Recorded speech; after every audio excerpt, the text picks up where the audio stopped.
Before the sun even comes up, Ruth Brennan Morrey is training, not only as a world-class Ironman triathlete, but as a wife and mother of 3. I get up at 5 a.m. in order to be back home before they even wake up.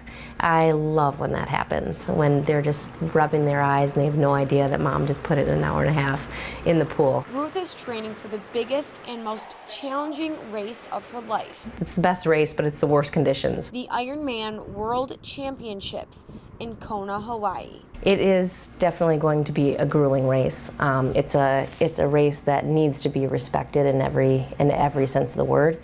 It has to be feared, really. It starts off with a 2.4-mile rough water ocean swim. It's unpredictable what the current is going to be like, what the water conditions are going to be like. Followed by a 112-mile bike. The bike has trade winds up to from 20 to 40 miles an hour.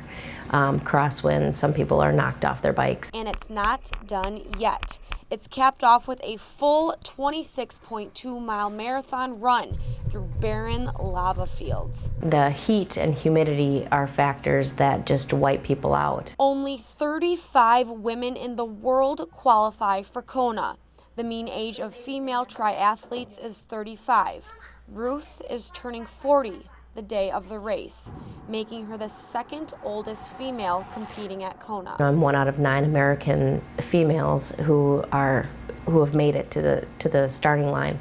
And so that's a very special thing to be among, the best in the world. Of those 35 professional racers, it's very common for athletes to relocate across the globe to help them train in Kona-like conditions. It is a little intimidating that there are some athletes in Japan right now training specifically for heat. There's some athletes in Colorado, who are in Boulder and they are, training at altitude, or in Switzerland. But not Ruth.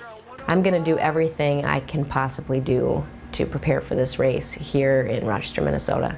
It is the second windiest city in the country. Did you know that? I did not know that. Yes. So it's more windy than Kona. So these crosswinds are going to be no problem at all. That's what allows Ruth to not only be an Ironman triathlete, but a mother and a wife. I will get dropped off way out in Stewartville for a long run, and my husband will plant bottles along the way, and I'll run home. If you had one word to describe your mom, what would it be?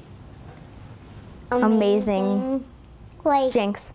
It's a really difficult thing, what she's doing. I mean, it requires tremendous sacrifice, and I don't know really how she does it. She does it by keeping a promise she made to herself and to her husband, that she would always compete for the right reasons.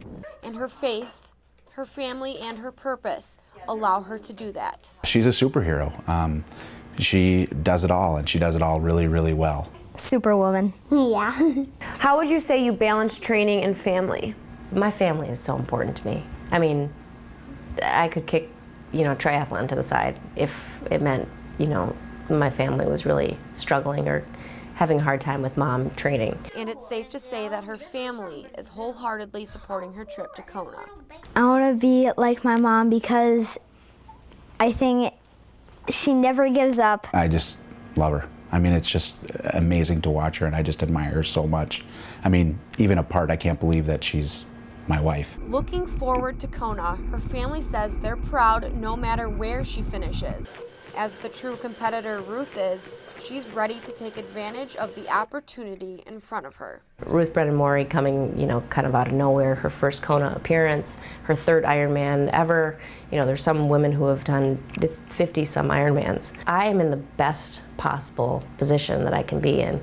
As this 40-year-old old lady, with 3 kids, training in Rochester, Minnesota, not in the Alps, and being able to just show up and execute my race strategy, my race plan, and then wherever that falls, I'll be happy with it.